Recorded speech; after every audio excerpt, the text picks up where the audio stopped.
Okay, so before we were discussing women's obligation and what we're obligated in, voluntary fulfillment of commandments, mitzvot.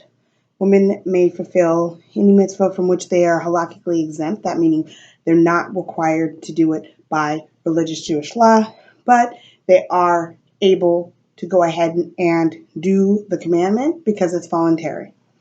Ashkenazi women follow the ruling of the Ramah, who permits them to recite a blessing over the voluntary commandment that they wish to do. The general Sephardic custom follows the opinion of Beit Yosef, who forbids women to recite blessings over mitzvah, which they are not responsible to do. So there's a distinction between Ashkenazic and Sephardic practices, and one follows the Ramah, another one follows Beit Yosef. Now, there are positive commandments that are not time bound, and they are not commandments that need to be done at a specific time. So, it says that all positive mitzvot, commandments that need not be fulfilled at a particular time, such as sending away the mother bird from her nest, building a partition on a roof, or returning a lost object, they are binding upon women. So women are obligated to do mitzvot, the positive ones, the positive commandments that are not time bound. So if we look here, it's going to be derived from Tractate Kedushin 34a. Women are obligated in all negative commandments of the Torah, including those which apply at specific times. There are exceptions to this rule as well. The prohibition against shaving hair off the corners of the head. The prohibition against the Kohen becoming defiled through contact with a dead person. All negative commandments regulating the judicial system, and all negative commandments regulating the waging of war. So those are the exemptions of the rule that women are obligated in all negative commandments of the Torah. There are special responsibilities that women have. The commandment of the laws of Nida, challah, and candle lighting, they were particularly for women to fulfill.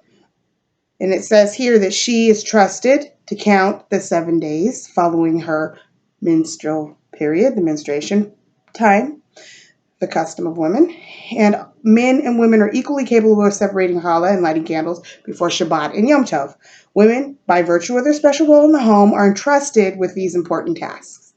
So the sages in the Talmud, Yerushalmi, and that is Yerushalmi, and Shabbat 2:6 have commented on the deep connection between women and these commandments.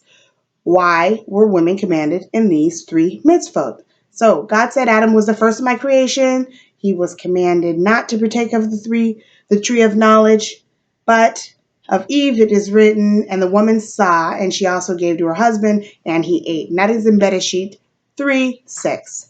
So she caused him to be subject to death, which is as if she spilled his blood. So, in the Torah it is written, one who spills the blood of man, his blood shall be spilled. And that's Bereshit 9:6. Genesis 9:6, Genesis 3:6.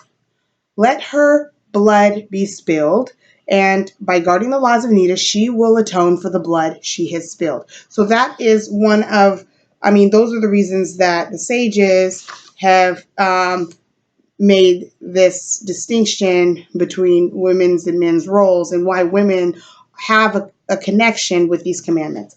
We will continue further. And also there's other questions that come up, some that are totally off topic that I've had people ask about why women do this, they should do that. It seems like there's like a little bit of a resistance. There's always Reform and Conservative Judaism, but we're going to focus on the halakhas that pertain to women and women's obligation in the Orthodox sense. We're not going to go too much off topic about who can create their own rules in halakha. We have these for a reason, but as Dr. Shem, maybe we will enjoy learning more.